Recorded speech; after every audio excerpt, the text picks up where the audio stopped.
Sacrifice করছেন, করুন।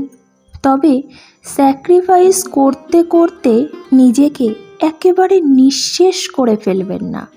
আপনি স্যাক্রিফাইস করতে থাকলে মানুষ ভেবে নেয় আপনি স্যাক্রিফাইস করার জন্যেই পৃথিবীতে এসেছেন। আপনি যে একজন মানুষ, আপনারও যে চাওয়া পাওয়া আছে, সুখ দুঃখ মান অভিমান যে আপনারও হতে পারে, এটাই মানুষ ভুলে যায়। তারা ভাবে আপনার মূল্য না দিলেও চলে। ধূপ জ্বলতে জ্বলতে নিঃশেষ হয়ে গেলে পোড়া কাঠিটার কে যত্ন করে? যতক্ষণ সুগন্ধ থাকে ততক্ষণই তার দাম।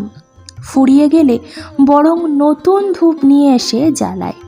ভাবুন তো, এ জীবনে যার জন্য এতটা করলেন সেও কিন্তু কেটে পড়েছে। তার থেকে কি বিরাট কিছু আশা করেছিলেন? না, সামান্য কৃতজ্ঞতাটুকু সে দেখালো না। তাহলে আর কতদিন? এবার নিজের কথা ভাবুন। নিজের দাম নিজে না দিলে অন্য কেউ আপনাকে দাম দেবে ভেবেছেন? সে গুড়ে বালি। নিজেকে হরির লুটের বাতাসা করলে মানুষ লুটেই নেবে।